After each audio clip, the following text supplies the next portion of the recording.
Tamani tukate kiu cha wanachama wetu ni msimu huu wa Yanga Day. Hatutaki kupoa hata dakika moja. Kwa hiyo tukifungua mageti wakati mnaingia, iko orodha ya DJ ambayo itawapokea pale kwa burudani. Hatutaki mtu afike pale atumie muda mwingi kwenye kupiga story na mtu. Tunataka ukishaingia uwanja wa Uhuru Jumapili, unaanza vibe mapema. Unaanza kufurahi mapema. Kwa hiyo ni muhimu mfahamu mageti yakifunguliwa saa 5, ukiingia tu ndani wewe njoo tayari kwa ajili ya shangwe. Hatutakuwa na muda wa kusubiri. Muziki utaanza kulia mapema. Tumefunga sound ya kisasa ambayo ukiwa pale uwanja wa Uhuru, kwa mkazi ambaye anaishi mwisho kabisa maeneo ya Mwenge hapa Lugalo hapa, unaweza ukasikia shughuli ya Yanga Day inavyoendelea pale uwanja wa Uhuru. Maana yake tumefunga muziki wa viwango vya juu kweli, na tumepick the best DJ ambao tuko nao hapa Tanzania kwa sasa kwa ajili ya kuhakikisha burudani ya muziki inatolewa kwa viwango vya juu kweli. Tunayo orodha ndefu ya DJ ambayo kuanzia sasa hivi kupitia kurasa mbalimbali za kijamii za klabu yetu ya Yanga tutaanza kutangaza orodha hiyo ya DJ ambao wanakwenda kutoa burudani siku ya Jumapili. Lakini tunayo orodha nzuri, orodha bora ya wasanii ambao wanakuja kutogea burudani siku ya Jumapili. Juzi niliwatangazia kwamba tupo kwenye majadiliano ya mwisho, na nimshukuru Mwenyezi Mungu nikitumia pia fursa hii kuwatangazia tayari tumeshafanikisha makubaliano na msanii Dudu Baya. Ni miongoni mwa wasanii ambao watakuja kutoa burudani siku ya Yanga Day Jumapili pale uwanja wa Uhuru.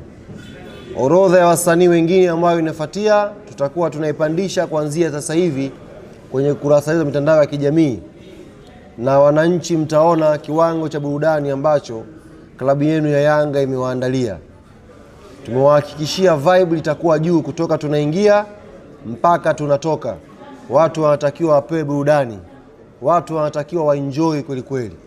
Kwa hiyo orodha ndefu ya wasanii wazuri, wasanii bora tutakwenda kuitangaza kuanzia sasa hivi. Tutakuwa na shughuli nyingine ambazo ni shughuli za kimpira. Mwaka huu kwa sababu ya muda tutakuwa na mechi 2 tu.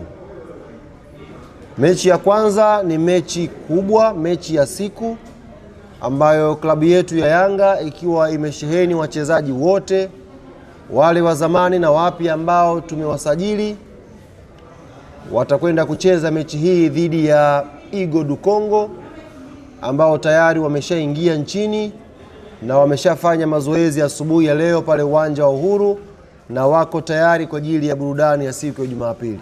Kwa hiyo ni mechi ya kwanza ambayo kwenye ratiba mechi hii itafanyika saa 1:30 usiku.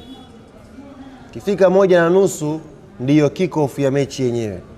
Tunafahamu kutoka tarehe 9, tarehe 12 ambayo itakuwa ni siku ya Jumatano, klabu ya Young Africans itakuwa na mchezo wa ngao ya jamii. Kwa hiyo tunatamani mechi hii ichezwe na imalizike mapema, players wakapate muda wa kupumzika, alafu Jumatatu Mungu akijalia heri tuanze safari ya kutoka hapa Dar es Salaam kwa njia ya boti kuelekea visiwani Zanzibar kuanza maandalizi ya mechi ya ngao ya jamii. Kwa mechi ya kilele cha Yanga Day kati ya Yanga Afrika na Igo du Congo itaanza saa 1:30 usiku. Lakini kutakuwa na mechi nyingine ambayo mechi hii kwa miaka mingi sasa hivi imekuwa ni mechi ya upande mmoja. Kuna upande mmoja umekuwa ukionea na kunyanyasa upande mwingine. Ni mechi kati ya viongozi wa klabu yetu ya Yanga dhidi ya celebrities wa klabu yetu ya Yanga. Msimu huu nipende kuwapa taarifa mashabiki na wanachama ambao watakuja uwanja wa Uhuru na ambao watafuatilia mubashara kupitia vyombo vya habari.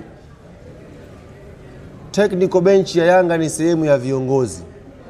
Kwa kama kuna mtu umemuona kule ukawa na wasiwasi naye anajua boli au hajui boli, atashiriki pia kwenye kucheza mechi hii kati ya viongozi wa Yanga dhidi ya wasanii na watu mashuhuri wa klabu yetu ya Yanga.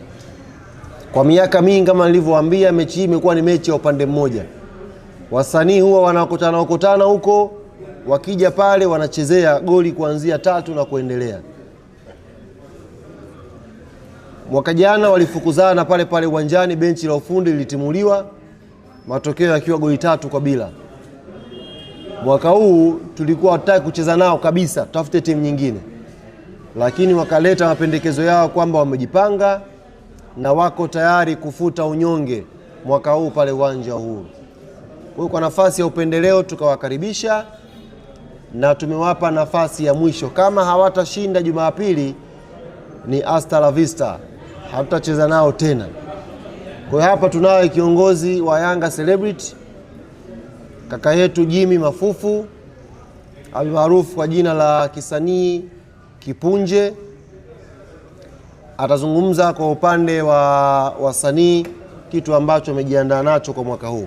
Viti mnavyoviona hivi waliandaa wasanii wao, wachezaji waje kuzungumza, lakini sijui ni kwa sababu za hofu, sijui ni sababu gani, naona wote wameingia mitini, amekuja tu kiongozi wao. Kwa hiyo tumpe nafasi ya kuzungumza kidogo, alafu nitakuja kumalizia mwisho kwa ratiba na kujibu maswali mawili.